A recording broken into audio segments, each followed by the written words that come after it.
Good afternoon, everybody. Please take your seat if you have a chance. We're going to get started. My name is Jerry Murdoch, and I'm on the board here of trustees at the Aspen Institute. And I was asked by the Institute to make this introduction of this very special panelist here. One, my good friend Murray Gell-Mann for over 20 years.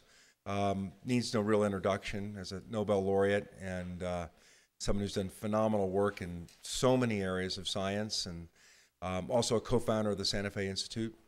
And my friend David Agus, who is also my doctor and is responsible for, at least according to two of my friends, for saving their lives. David is one of the foremost oncologists and also researchers in cancer. And I think the reason the Institute asked me to do the introduction today is because they exemplify what the Aspen Institute is all about. 2 years ago, at a dinner party at Jerry and Annie Hosier's house, I brought Murray to the dinner, and he met David. And through a little dinner conversation, Murray changed the way David has looked at cancer. A man who spent his entire life at the top of the field, and how he saw it changed overnight in one simple conversation. As Murray said, to look at cancer as a system. And today's dialogue and conversation is in part, will be a reflection of that first meeting. As we go forward, I do want to add that turn on your brains, because there's going to be a lot of intellect here displayed. My friend, the late John Powers, had said of Murray when I first met Murray, he said, Murray has 9 brains, and all of them are smarter than yours. So without further ado, David and Murray. Thank you.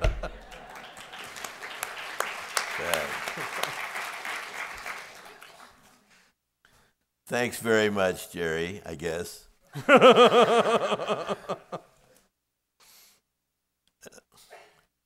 It was very kind of Jerry to mention the Santa Fe Institute, and this conversation represents a kind of link with the Santa Fe Institute and with the Aspen Institute, both wonderful, very different, but wonderful places. There's a slogan that's reflected in the program for this conference, that the last century was a century of physical science, and the 21st century will be the century of biology. It even says so on our programs.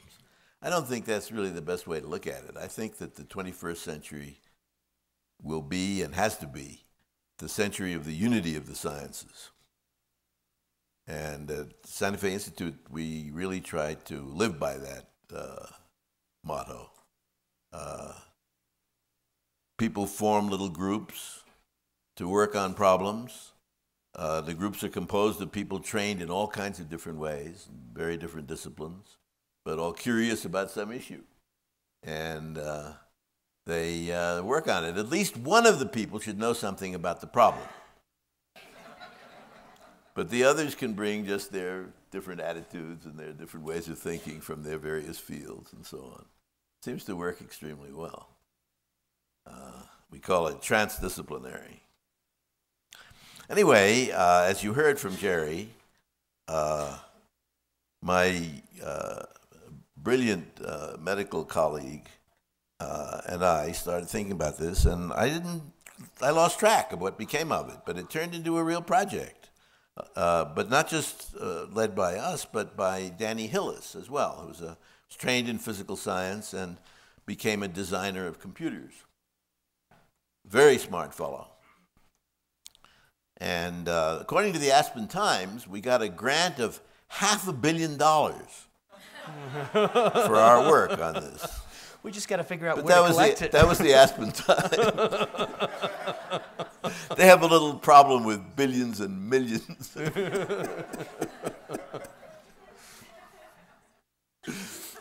Anyway, let me ask some questions of David, and we'll hear some things about this whole approach.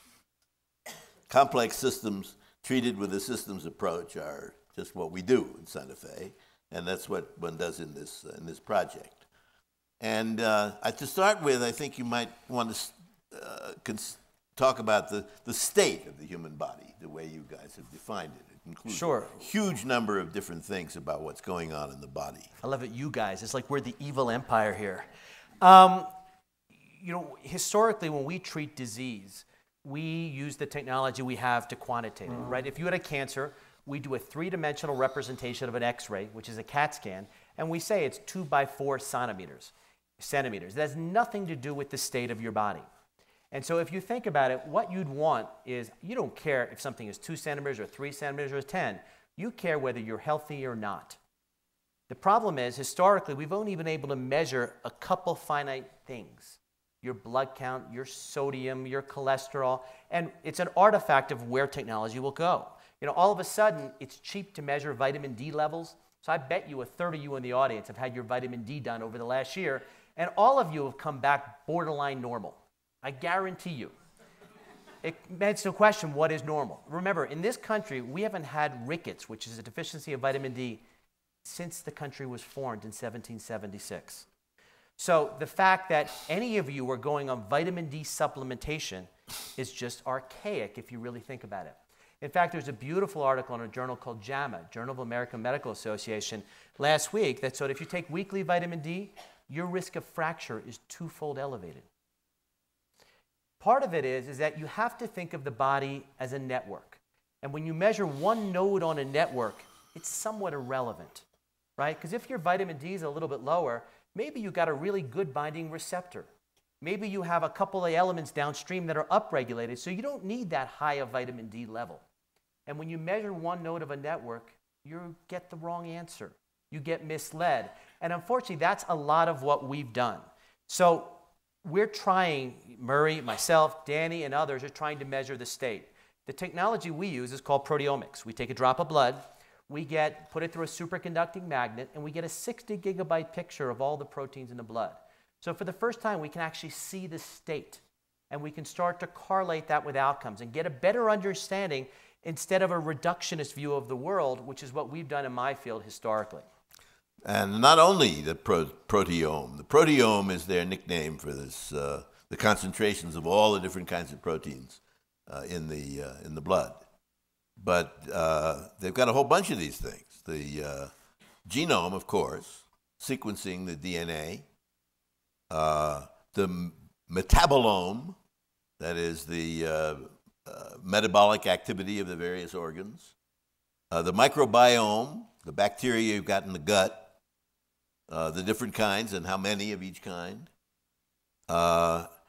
Immune responses, the state of immune responses of the body. Components of inflammation.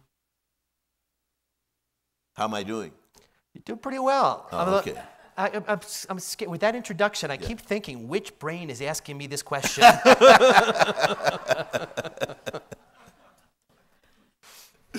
And then, of course, as you said, the shape of the original tumor, if there is one, if you're carrying around a tumor. And I believe that David likes to think of the tumor as an organ. It's also part of the system. It's so cool. I mean, you keep mentioning these different omics. You know, we study a lot of different things. And, you know, genomics are mature. We've heard a lot about it today and yesterday in the meeting. It's a mature technology where I can get a binary readout, a code, A, C, T, or G, and know many of your 3 billion bases and do correlations. But the genome is static, right? You're born with it. The proteome is dynamic. It's measuring what's happened to you. It's measuring what you ate, how you slept, how you feel, whether you're on a stage with lights or whether you're relaxing with a glass of Bordeaux. All of those are reflected in the proteome. The exciting new data we're getting at is the microbiome that Murray alluded to. It's pretty wild. If you look in China, the incidence in breast and prostate cancer are literally 2 orders of magnitude below what we have. When someone from there moves to the United States, after a decade, their risk starts to approach ours. And everyone says, well, it's our diet, right? We go to McDonald's, we go to Burger King's. It turns out it's not the diet. It turns out it's the microbiome. It's the bacteria in yours and my GI tract. Well, those bacteria, right, they control what we eat. They control how we metabolize it. They control our hormone levels. If you look at breast cancer incidence in the United States, it goes by latitude because bacteria change according to what latitude you're on. And so for the first time, we have technology that we can start to sequence these bacteria, and in the future, we'll manipulate it. Remember, with that static genome, You can today look at your genome and say, you've got an X% chance of many diseases. That technology is commonplace. I founded a company, and there's several other companies out there where you spit into a tube, and a couple of days later, you can go on the internet and see 35 diseases and your likelihood of getting them, whether it be Alzheimer's, heart disease, and others. And you want to know because you can intervene with all of them, and you can delay all of them.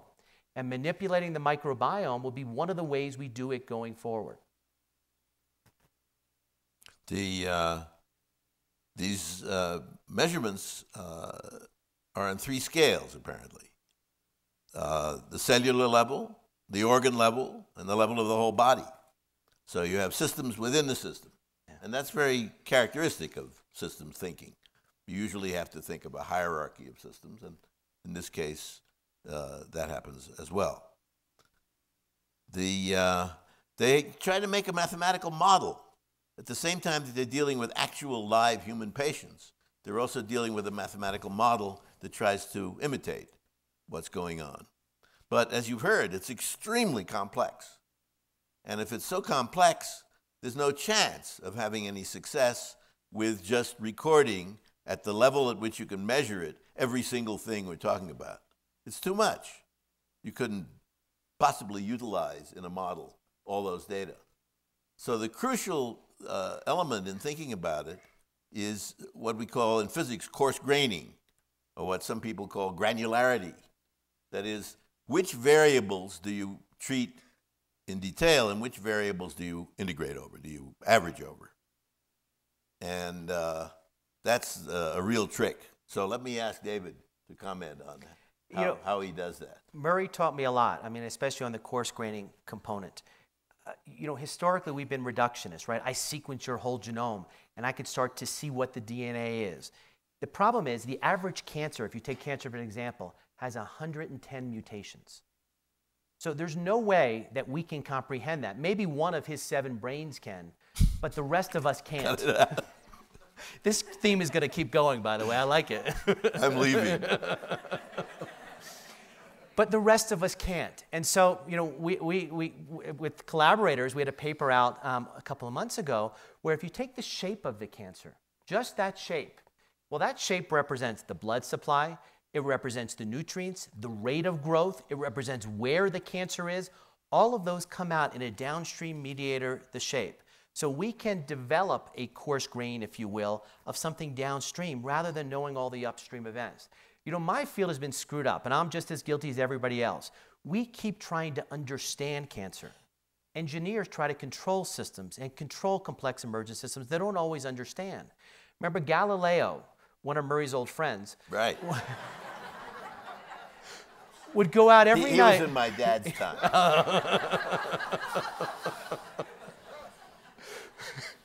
Galileo would go out every night and map the stars in the sky. So after 4 months, he knew where the stars were. Well, he didn't even know what a star was. And so my field has been trying to understand cancer. And the other side of it is we start to need to control it. One of the things that taught me the most was about a year ago, a paper came out in New England Journal of Medicine. And they took women with premenopausal breast cancer. Well, that's the worst kind of breast cancer there is. And after chemotherapy, half got hormonal therapy and half got hormonal therapy with a drug that builds bone. They reduced recurrence by over 40%. So you change the soil, the seed doesn't grow as well. A drug that doesn't even touch the cancer was able to reduce recurrence of cancer more than chemotherapy. And so to me, that taught us a lot. Again, you're changing the system. Remember, although you hate to admit it, and I apologize if there are oncologists in the room, but we have no data that most chemotherapy actually touches a cancer cell. Or radiation either, apparently. Well, yeah, we get to that in a sec, but you're right. But what chemotherapy may do is just disrupt that system so then the cancer shrinks. Radiation is very similar. Remember, radiation doesn't kill any cells. What it does is it causes some DNA damage, and then those cells, when they go to divide, say, hey, I got to protect my genome. Let me commit suicide and kill myself. Apoptosis. Apoptosis, a Greek word. Murray is very fond of the derivatives of the words, and I am very poor at the derivatives of the words, so it's a very good pair. Well, but it's like reciting a spell, you say one of these fancy words. But, this is one of our major tricks in the field of, medicine, is we say these fancy words, and then they look us on High and Mighty. It's great. Yeah. A century ago, you'd go to a doctor and with some little red spots, and he would say, "You have erysipelas." In other words, you have little red spots.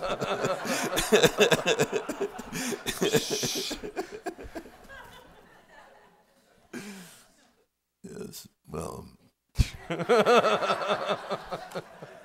Anyway, that's a fascinating way to look at these therapies, that it's not really known, and they may not be acting in most cases directly on the tumor, but on the conditions in which the tumor is remember, growing. It's what your readout is. I mean, what's your coarse granularity?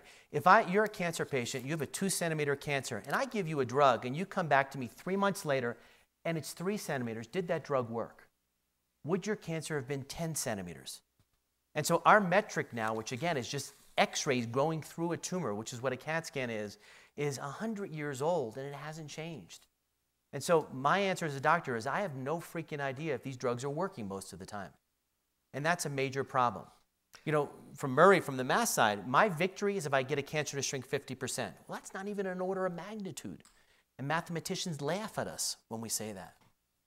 But if you change the growth rate by a lot, that, of course, is a compound interest, and it can make a big difference in the long run. Right, as long as it's not subprime, we're set. Yes. Now, there's some examples that you've given. I don't fully understand them, but you can explain them probably, of possible indirect action. For example, cancer reduced by Avastin. Yeah. It's when Murray Gell-Mann tells you something he doesn't understand, you got to get a little bit worried. You know, I mean, what Murray's referring to is really a remarkable story that changed a lot of what I thought.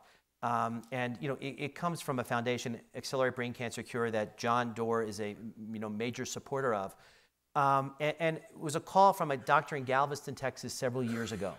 And what she had said was that a patient with advanced glioblastoma, advanced brain cancer, when you fail chemotherapy and brain cancer, life expectancy is measured in single-digit weeks. And this patient had read the New York Times, where Judah Folkman, a great biologist at Harvard, had said that if you target this pathway with this molecule, a lot of different cancers can benefit. And the molecule had just been approved for colon cancer. And so this patient said, I want this molecule. And the doctor said, it doesn't really make sense. It's 150 kilodalton. It's too big to get to the brain. And that patient said, I want this molecule. So the doctor gave her the molecule, an antibody, and it went, obviously, around the cancer, and they had a complete response. So the doctor sent the MRIs, and they look real. So a clinical trial was done with this drug. And again, these are people with weeks to live. At 6 months, nobody had progressed. Well, it turned out this drug didn't cross the blood-brain barrier. It bound this molecule, which was called VEGF. But in the old days, it was called vascular permeability factor about 15 years ago. And so by lowering the concentration of this molecule, it lowered the pressure of the cancer. Well, it turns out this cancer, brain cancer, requires high pressure to grow. You lower the pressure, it stops growing. It's as simple as that. So the notion of giving these toxic, horrible chemotherapies, this drug gave more of a survival advantage and more of an improvement in quality of life than any chemotherapy we've ever done. And again, it didn't even touch the cancer. And there's another case, Bioglobin, with hypoxia. That is too low a level of oxygen. Yeah, this is a freaking cool, observation. And the cancer needed that stress, apparently. Another physicist, Bob Austin from Princeton, called me up once, and he said, listen, David, I've been looking at the cancer field, and I noticed that all cancers, if you look at them, have necrosis. They have dead tissue in them, and it's a hallmark of cancer. He goes, why do cancer cells like that? And I was like, I never thought of it like that. Why does a cancer cell want dead tissue? So 50%. Almost 50% in many cases, yeah. And so all of a sudden, again, me as a cancer doctor never looked at it like that. A physicist will look at it like that and say, that condition is good. They strive for it. Because remember, in cancer, evolution is happening before our eyes, and it goes to this necrosis. So a group in Japan did something very clever.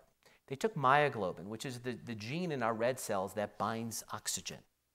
And they took a cancer, and they put it in there. Because that cancer, when it grew really big and outgrew its blood supply, if it had myoglobin, it's got a store of oxygen in there. And so, I would think, hey, if you give myoglobin, it's got this extra energy, its mitochondria are going to be happy, it's going to grow much quicker. Well, it turned out the cancer stopped growing. It didn't strive to grow. It didn't have that pressure, which is looking for new blood vessels, looking for oxygen. Once you gave it to it, it just stopped growing. And so again, it taught us to think of cancer very differently. There's a reason it has that. You know, one of the amazing observations I keep mentioning to Murray, and I want him to solve this, is that, and I think we've been always screwed up in my field. If I showed you a picture of 30 brain cancers, they all look like brain cancer. A pathologist uses pattern recognition, looks under a microscope and says, hey, that's brain cancer, that's lung cancer. They look a certain way. Their genes are totally different of each of these cancers. So evolution is selecting not for genotype, but for phenotype, what it looks like. Appearance. It's appearance. And so we in cancer, in our field, oncologists, and in many other fields of biology, we try to target the genes. We got to start to target the appearance, right? Because that's the similarity. There's a reason all brain cancers look like brain cancer. And we forgot that. We never targeted it. Also, natural selection and evolution work on your condition when you can still have children. You can have offspring. Once you pass the age where you typically have offspring, evolution doesn't care about you anymore. Thank you for that uplifting thought. Right. But that's connected, apparently, with the fact that in young people, cancers are very rare. Yeah, I mean, it really is amazing to look in that, unfortunately, cancer in kids is a really rare phenomenon. And we can cure close to 90% of pediatric cancers. So only a few thousand kids a year die in this country of cancer. Evolution doesn't care about us after we're 30 or 40 anymore. And so cancers happen, and obviously they're different. The same body part as the kids, we just can't cure metastatic cancer in adults like we can in kids. But that's a mystery, isn't it? Why, how this comes about, that the cancers are so rare. It's a mystery to me. I mean, you're Murray Gell-Mann. No, but I mean, it's not known yet. No, I mean, we have no idea why. And it's a that's remarkable observation. So the biology of cancer is obviously very different in kids than adults. And we have to start to approach that and think of that in that regard. And we're not. We're not. You know, our society is very much, if something is low, you want to replace it. Again, you forget that network theory. I don't know if any of you read the New York Times today, but there's a beautiful article on giving testosterone back to men. So, you know, everybody wants to be young, right? We all want to kind of go back to our teens and our 20s. And so men, as they get older, testosterone goes down. So the notion comes, here's a node that's broken, let's fix it, give it back. And so what do you know? When you do that, people have heart attacks. And they had to stop the study midstream because literally, you know, a 10-fold increase in cardiac events. And so again, we just keep trying to put a button on it. You know, everybody, I mean, how many people in this room take supplemental vitamins? Why? I did until yesterday.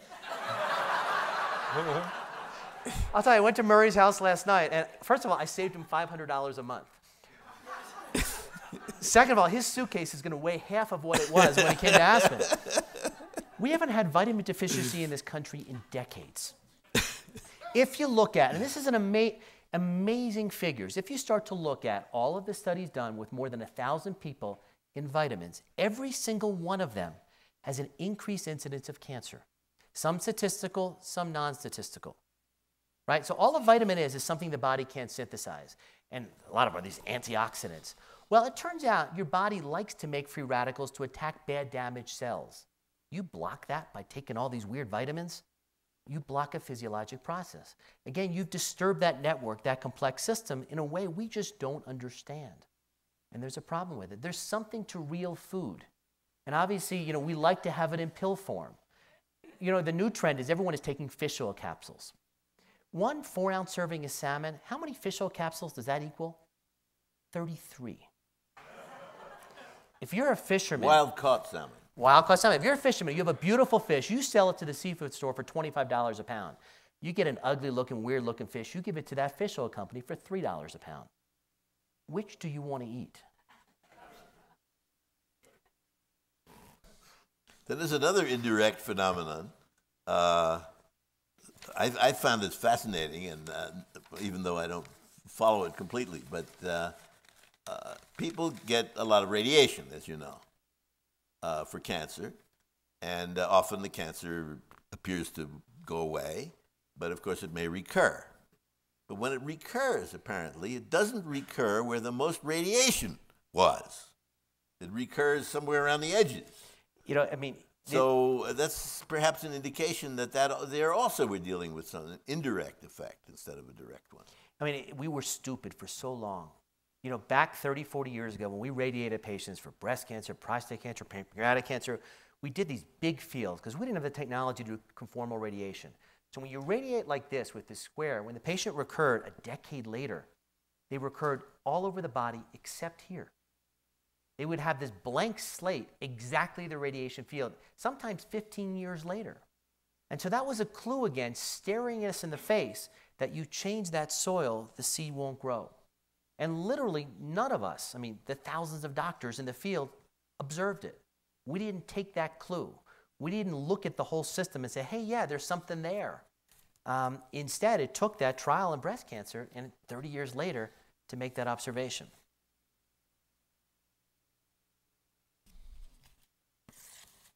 Now, does something special occur to you when you put all of these together, these several different examples and many more that I'm sure you have?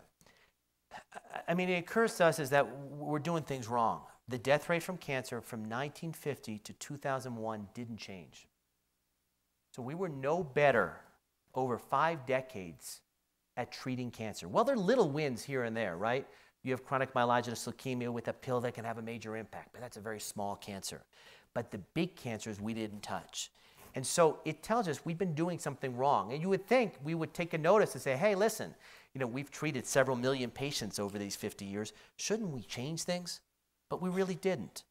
And so all of a sudden we have to take a step back. And so, when I sat down with Murray at the Hosier's house and, start to see how he models systems and how he starts to look at these complex systems, it started to bring on a new idea. And so together with Danny Hillis and others, we're trying to build this virtual tumor, if you will, build a model where you can start to perturb that model and see an outcome. Everybody in this room who has kids, they all play video games, right? And so all a video game is a model. I see the children laughing here.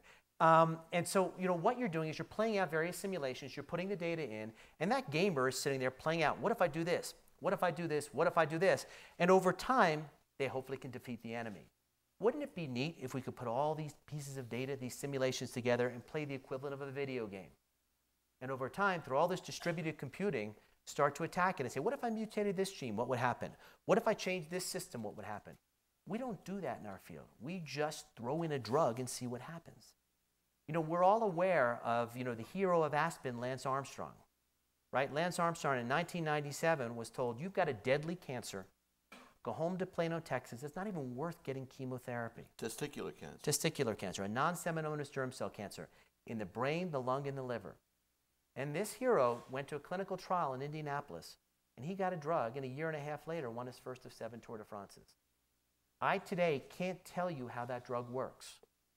I today can't tell you why they should have used that drug. But it's really the first case of a cancer that's metastatic that we can cure. And we have no idea how it works. The only other cancer we can cure is called Hodgkin's disease when it metastasizes. I don't even know what Hodgkin's disease is. I don't know what its normal counterpart is. I don't know where it comes from. So what you're starting to see is that our field is a lot of serendipity. Our field is like physics in the old days. We have a lot of observations here. We need to start to build models. Dr. Gell-Mann is obviously very modest, but he looked at a field with a model and was able to develop the smallest bit of nature, the quark, and describe it and give the formulas for it and ascribe a color to it that nobody has yet even seen. Well, I can see a disease every day. I can look at its genetic code, and we still haven't developed a model on it. Sometimes, apparently, these ideas can extend beyond cancer to many other diseases. Yeah. And sometimes they may even be linked. There's this wonderful story about lipitor and the possibility that it might have some effect on epilepsy. It's we've all been taking, statins for 2 decades now. And how do statins work? Statin is a lipitor, or lipitor equivalent. Well, we all thought they lowered cholesterol, and they obviously do. But an amazing study came out last year. They lower the bad cholesterol. They lower the bad cholesterol, yes. Yeah. An amazing study came out last year called the Jupiter study, where they took people with normal cholesterol, 180 and below, and they put them on Crestor or statin. It delayed heart attack and stroke by 12 years. So the market for it was inflammation. One of the major mechanisms of a statin is lowering inflammation. Larry Brilliant, who's a fantastic epidemiologist, infectious disease doctor, was head of Google.org, told me that when he went to the CDC for the first time, he was amazed because everybody at the Center for Disease Control in their little suitcase had 2 pills or had 2 medicines. One was Lipitor, because the only drug that'll prevent you from going on a ventilator when you get swine flu is Lipitor, by blocking inflammation. The second is they all have Adolph's meat tenderizer. Because anywhere they go in the world, they get bitten by something. What that is papain. It just degrades protein so they don't die from the toxic whatever that was bit them. And they all have this in their suitcase. But we, for the last 20 years, have been prescribing Lipitor because we thought it lowered cholesterol or it blocks inflammation. And then the next data came out a couple weeks ago, which is wild, which showed that HDL, the good cholesterol, that you always want to raise that. Well, it turns out that there's a relationship with that in cancers. If you have a low HDL, your cancer risk is almost 2-fold elevated. You go to a high HDL, your cancer risk goes down, which is inflammation. What he was talking about with statins and epilepsy is something that hasn't been proven, but I went to one of these epilepsy meetings and I gave a talk about some of the work we're doing. And the first question I asked is, have you ever tried statins in epilepsy? And their answer back was no. I was like, well, it'd be one of the first things I would try, or I would look at the databases for the correlation. Right? All of our cell membranes are made of fats, lipids. If I put you on Lipitor, you change somewhat the component of your cell membrane, which will change electrical conductance, which is the problem with epilepsy is. So there's data out there. The first question is, can we look at the databases and say, people who are on statins versus not, is there a difference in epilepsy? Unfortunately, our country, we don't have a lot of data we can query, right? I went to my friend who's a CEO of one of those big game companies, and in his computer, he can go into any Walmart cash register and see what people are buying with his game. He could change the shelf place of his computer game and then go back and see how it affected his sales. And it is amazing. And doing this in real time from his desk. Well, I can't tell you what medicines any of my patients are on. I can't tell you any trends going on. My field doesn't have a common data elements, right? So the hospital down the street calls it a broken leg. I call it a fractured leg. None of our databases can talk. Certainly this new administration has a remarkable program they're putting together trying to push us to electronic medical records. And that will be a start. The next step will be to actually take that data and use it and learn from it. We don't learn from any experiences we do. So we now have drugs that can change the system. Wouldn't it be neat if we could start to do those associations and start to learn from it? Learn from every experience. It's what we all dream of. They do it in every other field. We're the last to do it. There could be many other such exciting connections. There's, you talked about a molecule that competes with ATP. Yeah, so, my field is all about, reductionism, right? We've identified a receptor called the epidermal growth factor receptor, EGFR, that's very important in cancer signaling. So a bunch of drug companies made a molecule that competes with ATP for binding in that. What the dirty secret is, ATP looks like ATP looks like ATP. So most of these molecules we use are very, I love the word promiscuous. They hit many different receptors, yet we only study one. And so clinical trials on those are ongoing. And in most of them, we're not having great results. And you read the paper, billion-dollar study in X drug, didn't work. The problem, again, it goes back to that original problem I talked to you about. If you have a 3-centimeter cancer and I give you one of these drugs, and you come back to me several months later and it's 4 centimeters, did they work? So we did one of the national trials on this in lung cancer. We were uniformly criticized because we didn't want to use a placebo group, right? Because would you want your mother, your brother, your sister to get a placebo with advanced lung cancer? I certainly wouldn't. Well, another company did the, quote, right trial, and they did it in South America and Canada with 3 patients from Buffalo, which I'm not sure what it says about Buffalo, but they could then call it a United States trial because there were 3 patients. And they gave placebo to half and this ATP-competing drug to half. And what they found was a dramatic extension of life in the people, 70% of the people who took the drug. So again, even though the cancer was growing, they lived much longer because we changed that division rate of the cancer. So a different way of approaching it. The problem is if you're that doc, How do you know whether to switch them or not? You're a patient, you come in, your tumor's bigger, rightfully so, you panic. We don't have a way to follow these diseases yet. Yeah, well, maybe bit by bit, some of these things will change. Well, I think it's measuring that state that we talked about earlier, right? If I Yeah. could take a drop of your blood and say, you're in a state with a growing cancer versus you're in a state where that cancer has stopped growing, that's an endpoint that matters, right? My dream is in the future, I don't treat you to shrink your cancer 50%. I treat you to a healthy state. I don't give you a drug to lower cholesterol. I treat you to a non-cardiac event state. And that's a very different way of approaching disease. And I think a very important way. And for the first time, we're starting to get the technology to do that. But again, it's going to be a learning curve, but it's got to happen quickly. We got no choice. But there's one thing that bothers me a little bit in our discussion. Just one? Well, yeah, just one. Okay. Everything else you've cleared up. Okay. But one thing that bothers me has to do with the coarse graining. Yes. Because if you look at all these ohms, the proteome and Yes. the metabolome and the microbiome and so on, and you do all the measurements that you can make. Mm-hmm. You make all the measurements you can make. That's a gigantic amount of information. And clearly, as we said before, it needs coarse graining. It needs less granularity. At the same time, you talked about making a model that really includes a whole lot of things. Right. So where do you set the balance? Where do you set the...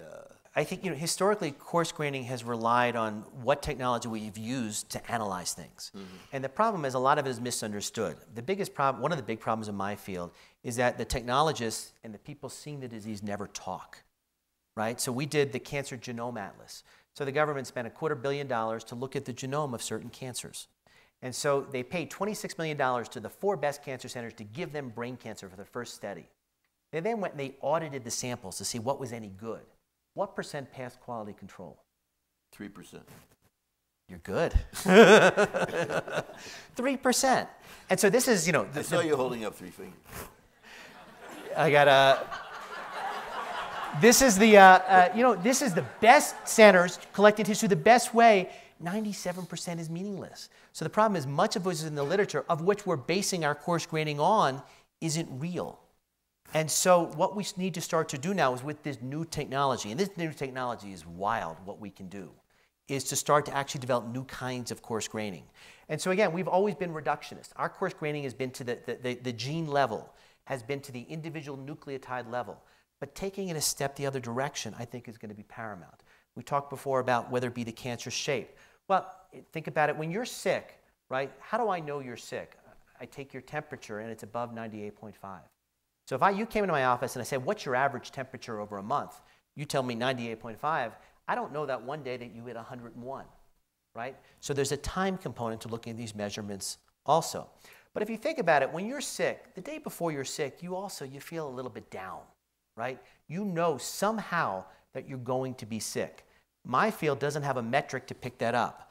What if I put a shirt on you with a lot of little sensors? What if, one of John Doerr's companies can invent a technology that can just measure your movement, right?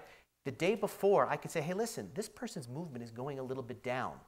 I should start to intervene because they're going to get sick.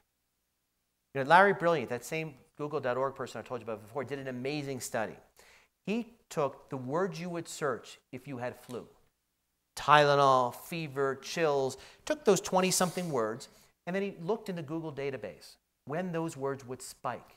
Well, he was able to predict flu outbreaks 3.5 weeks before the Center for Disease Control. He can predict a flu outbreak in a small town in China because they're searching on their cell phone these terms. And think of what that little bits of data can do to world health, right? We could start to intervene. We could start to not have that spread and cause pandemic, which costs billions of dollars to each country. We can intervene early, which would be a remarkable thing. It would be absolutely great. So we can make progress on the measurements. We can make progress on the reliability. Right. We can make better surrogates instead of surrogates that actually don't stand very well for what they're supposed to. And maybe things will improve. But again, we got to measure that network, right? I mean, that vitamin D analogy. We can't measure one part of a network. You can't measure one node. It's not going to tell us anything. And we're all so reliant on that, myself included, is looking at an individual node. Should we go to questions? Yes, let's do that. Questions from the audience. There are microphones roving, so you need to just tackle somebody with a microphone. The man at the end of the galaxy. Hi, Stuart Brand. I love what you're finding with the microbiome, since those creatures outnumber our cells 10 to 1, I gather, in our bodies. And then you talk about some kind of microbiome treatment. What do you have in mind? Is this going to be some engineered yogurt or what? I hope so. I mean, I hope it's as simple as that. I mean, our first step is to quantify the microbiome, right? So it's to look at the sequence differences between the microbiome here and the microbiome in China, the microbiome in this latitude and this latitude. And then we can start to do the perturbation experiments. But yeah, hopefully it's as easy as you put it in your yogurt and you have a particular kind of acidophilus based on your genetic predisposition. I mean, but if it makes a difference of a factor of 100 in the incidence of particular illness. Fantastic. I agree. I mean, but you look at hormone levels; they make a difference too, and these control your hormone levels. Yes. But I mean, obviously, you know what your wife pioneered, which is looking at an individual's DNA and trying to, you know, see what diseases are likely. We're going to be able to intervene, hopefully.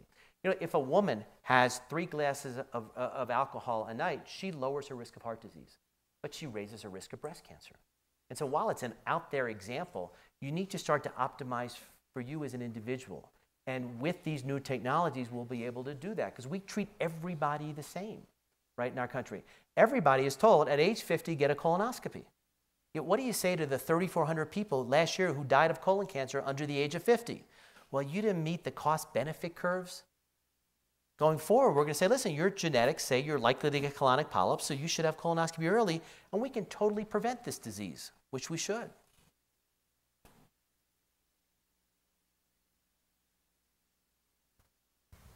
Thank you, John Debs, Palo Alto.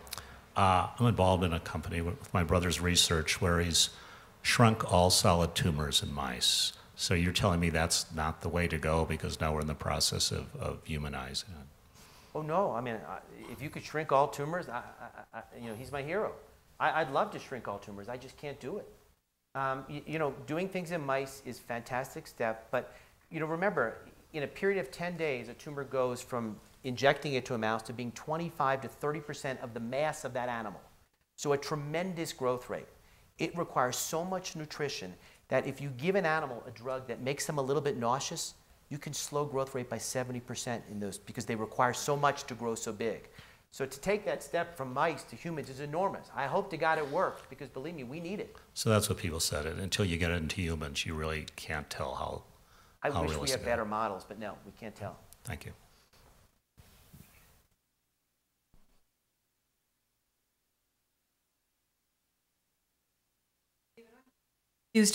Confused about something you said. Yes. About the importance of phenotype on the tumor, the shape of the tumor being more important than the gene.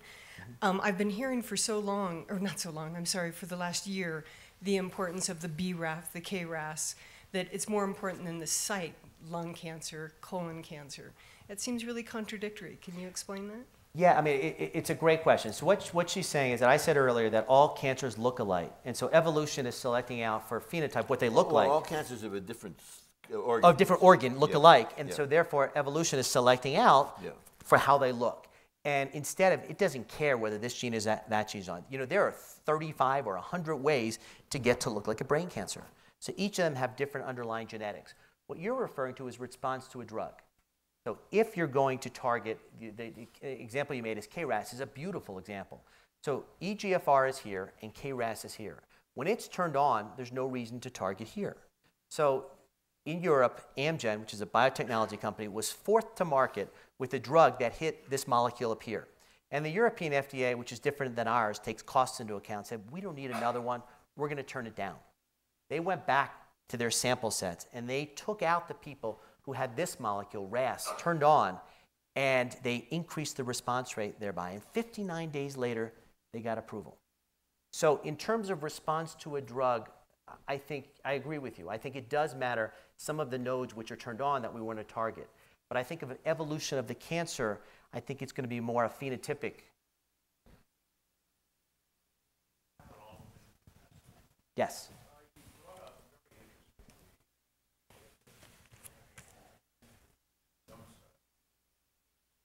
60. Oh, there it is. It's back. The idea that evolution sets us off because they no longer need us to transfer genetic material into the next generation. So you said they, so Well, you know, it is plural. Is the weird people. Okay. Anyway, we look at menopause that way. We look at the ovarian failure around the time of menopause that way too. There's no reason to keep the eggs working if we can no longer put our DNA into the next generation. So estrogen's there, and then you look at pregnancy, where estrogen tends to lower the immune system response so you don't attack the fetus. And then you look at multiple sclerosis and estrogen's impact on that. What's going on here? Is there something that we can work with and look towards based on estrogen's impact? You hit a very important point, which is there are clear associations here. Pregnancy, immune system changes. Autoimmune diseases, you start to change the hormone balance, you can have an effect on the autoimmune disease. Again, it goes to the fact that we're measuring one node, and I think that's been the fault of us in the medical community. You know, when you go through, or a woman goes and her ovaries start to fail, well, we give estrogen replacement. Those ovaries make allopicized estrogen, right? Those ovaries probably make 30 to 40 different hormones. So again, correcting one node of a network, it's no doubt that things like breast cancer may go up, heart disease may go up, obviously hot flashes down. We're correcting one node of a network. So I think the problem has been, is what you alluded to, is that we've been able to quantify what we can quantify, and then we make those associations. There are many other factors that we haven't been able, because of limitations in technology, to look at. My hope is with these newer technologies, we can start to look, and those associations that you're referring to are real and damn important, and we have to learn from them. And the more of that we get, the trickier the problem of finding the right coarse graining so you can actually have a workable model. Right, but again, workable mathematical model. Maybe not. Maybe they're downstream mediators that we don't have to look at all these things. Exactly. Right. Hi, I'm Joel Casimir from New York City. It's recently been recognized that when someone is diagnosed with breast cancer, there are already cells in the bone marrow, albeit a small number. But would you comment on that? That they have already made the observation that it's already quite distal to the original tumor. It's a great point, and you're right. If you diagnose somebody with breast cancer, prostate cancer, lung cancer, and a surgeon goes in and cures them, the day before surgery, you can always find cancer cells outside of the cancer. So the notion that the temporal relationship was you waited too long and invaded a blood vessel, that's wrong, right? Because there's always necrosis, there are always cells getting out. It's can those cells live outside that original organ site? And that's something that we can't yet quantify with technology.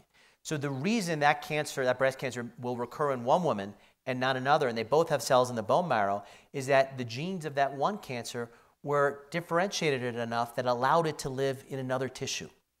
And so technology will be able to query that, hopefully soon, and say, listen, even though there are cells out, which there always are, they're not going to live, so you don't need any further therapy. Remember, if a woman has a 1 centimeter breast cancer, we take it out surgically, we radiate that breast, and then we give her 6 months of chemotherapy. Well, that reduces her relative risk of recurrence by 50%. Yet only 6 or 8 women would have recurred of those 100. So we're only saving the lives of 3 women, yet we're giving 100 6 months of chemotherapy. We got to get better at that. Yes, Dr. Dorr. All right.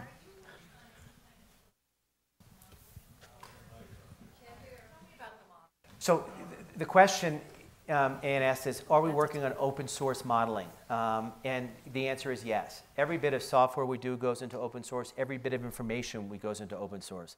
You know, one of the problems that we have in our field is this nasty rule called HIPAA, where the government put in privacy legislation, which the intent is awesome. The practicality of it is such that if your genome is out there, you can be identified. And so according to the letter of the law, I can't let anybody's genome get out. I can't let any information about them get out. We're trying to find ways around it, but all the information we do goes out to, and I'm not a believer in open source for the world. I'm a believer in controlled open source, in that you need somebody to maintain it, and you also need a barrier to entry. And so I don't want data to be misused. And what I mean by that is that the data we're talking about and that we're generating is relatively complex. And I want people who understand it to use it and use it in the right way, because people can go off on tangents and spend a lot of time, money, effort, and not do it. So we do require some training, and then we give them anything. So as long as you can show that you're in the field or you've trained to be in the field, everything that we do and through the collaboration with Murray and Hills, all of that is available. Hi, this question sort of refers to you're saying that a lot of like cancer treatments or shots in the dark or just, sort of like that. I guess there's like a whole field that is, I guess what they do is looking for correlations of specific mutations and how they correlate to how important they are to causing certain cancers, and then just looking at exactly how that mutation physically changes a molecule, and then using that information to, I guess, make molecules that target that specific physical problem. I guess just my question would be, what do you think of that whole field, and whether? Yeah. I mean, I'm part of that field, and I believe in it, although we haven't been very good. So we can target these molecules you refer to that are mutated, but again, it goes back to the fact that the average cancer has over 100 mutations. So if I target one of them, in many cases, if not most, it's not going to be a dramatic impact on the growth of that cancer. There are clear differences. We can target a particular chromosome when it breaks and joins another chromosome in leukemia with a pill that hits that middle point, and it's been almost 100% of people have gone into remission. And that's one of the few examples where it's worked dramatically well. Unfortunately, I think that there are a lot of redundant pathways out there. So hitting one pathway in most cases isn't going to make a dramatic impact. It's very important, this notion of a pathway. Most cancers come about as a result of this chain of events.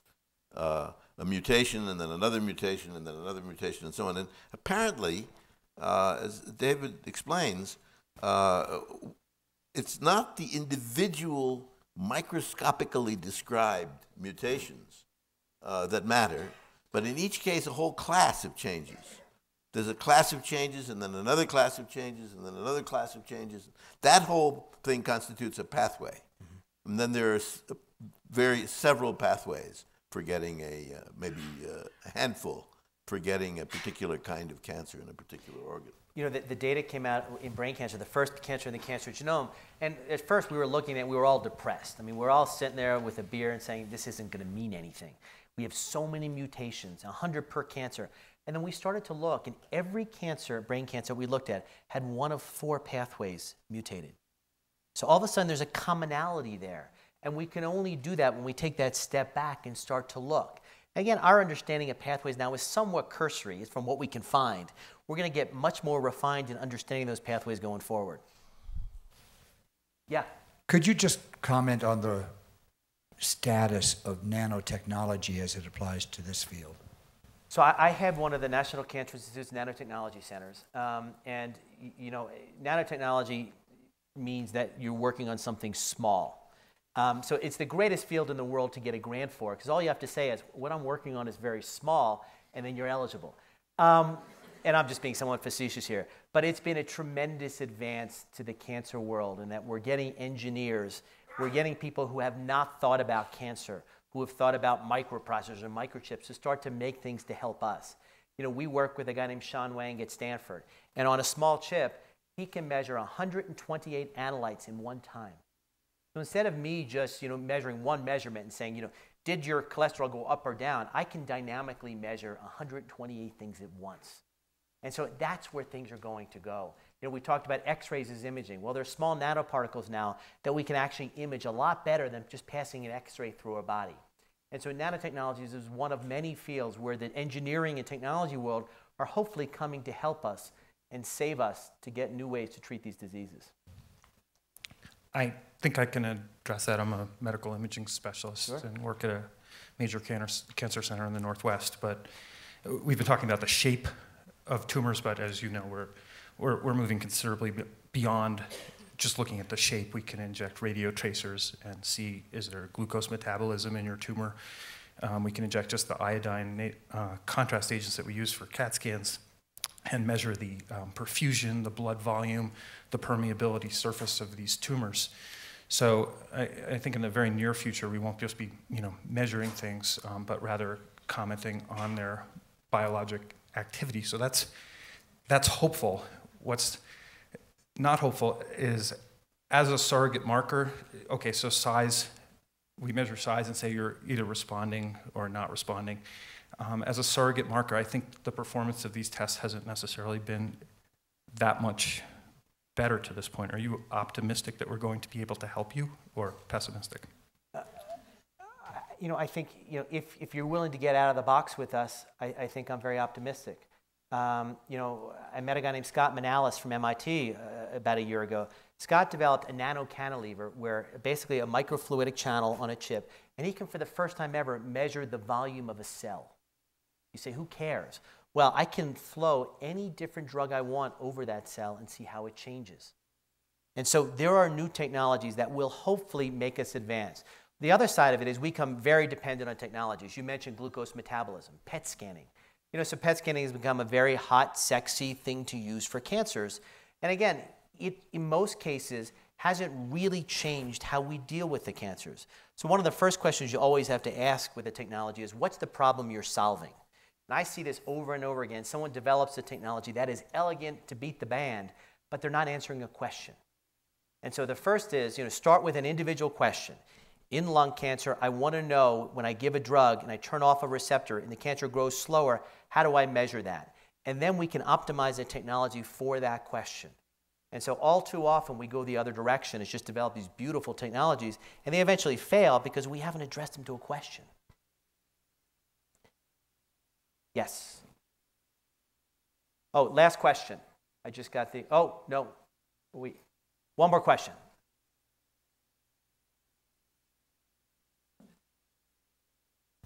And while we're doing that, I just want to say that it certainly has been my honor and privilege to work with Murray and with the Aspen Institute.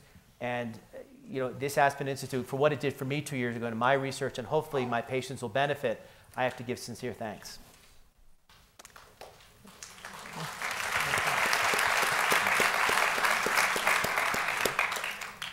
You mentioned bacteria in the GI tract. Could you speak a little bit about foods, diet, nutrition? It's hard to speak a little bit about such a broad topic, but it certainly is important. I'm a believer in no pills, in real food. You need to know where your food is from. The problem with whoever engineered these fruits and vegetables is that they were engineered to fall off a tree and start degrading right away and put their nutrients back in the soil to make that tree happy. And so the problem is, we go to the Whole Foods and we say, listen, I want asparagus tonight. So you find the asparagus that's been trucked to a boat in Peru and then shipped to here. And by the time a fruit or vegetable is a couple days old, there's very little nutritional value. So you want to go to a farmer's market, or you want to go into the supermarket like they do in Europe and say, what came in today? It's a great way to do it. Or go fresh frozen in many places where you can't get the food grown locally. You want regularity in schedule. People always ask me, what's the one thing I can focus on? I would tell you it's regularity in schedule. If you have your lunch at noon today and tomorrow at 2 o'clock, for 2 hours your insulin goes up, your cortisol goes up, because your body's expecting to eat. Well, that's a lot of stress on the body. There's a beautiful study that came out a few weeks ago and got a lot of press. They took kids, and there were 300 kids in each arm, and each of those kids slept, I don't remember what the number was, but 9 hours or so a night. Half of them had a very regular schedule. They went to bed at the same time, they got up the same time. The other kids, their parents let them stay up late some night, they slept a little bit later the next day. There was a close to 25% difference in aptitude between the two groups. So the more regular you can make your schedule, you know what it's like. Kids are very, when your child is a half hour late for lunch, they start whining. We've squelched that response as we got older. So we got to get back to that with our regularity component and then eat real foods. I'm practicing whining. And red whining is preferable to white whining. So thank you very much. Good, great.